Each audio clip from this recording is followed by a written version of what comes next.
बारे में। ठीक है, वर्ग किसे कहते हैं?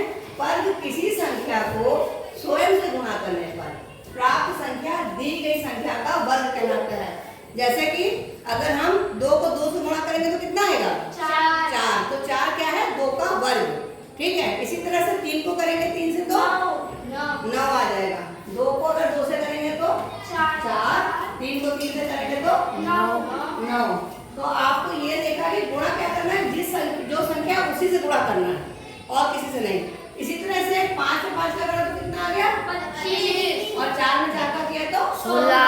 वर्ग समझ में आ गया? Yes ma'am. हम कहेंगे 5 का वर्ग यानी कि 5 को 5 से गुणा करना। जब कहेंगे कि 7 का वर्ग तो 7 का वर्ग कितना हो जाएगा? 49, क्योंकि 7 को 7 से गुणा करना है।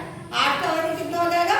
64, क्योंकि आपने 8 को 8 से गुणा करा। तो वर्ग सबको समझ में आ गया? Yes ma'am. अब हम जानेंगे वर्गमूल।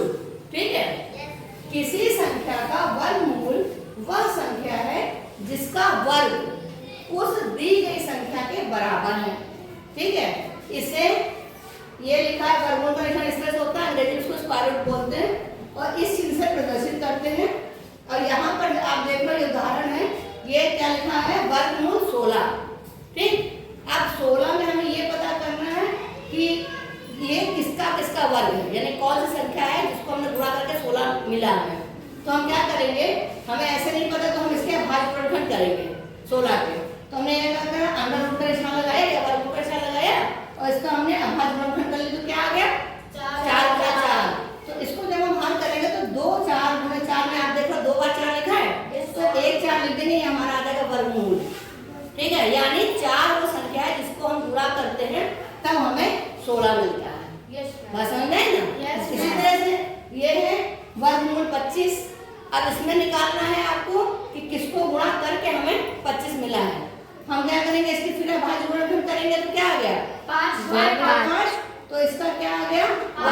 5। यानी 5 को हमने 5 गुणा करा तो हमें 25 मिल गया। तो आपको वर्गमूल भी समझ में आ गया? Yes ma'am. अच्छा, 1 2 वर्गमूल और निकलवा दीजिए जरा। इसका क्या आएगा?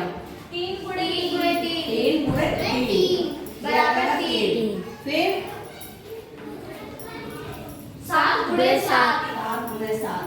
समझ में आ गया? समझ में बराबर 7। ठीक है, तो आप लोग इस पे आधारित सवाल कर लोगे? Yes ma'am. सवाल दे दें? Yes ma'am. Okay, thank you.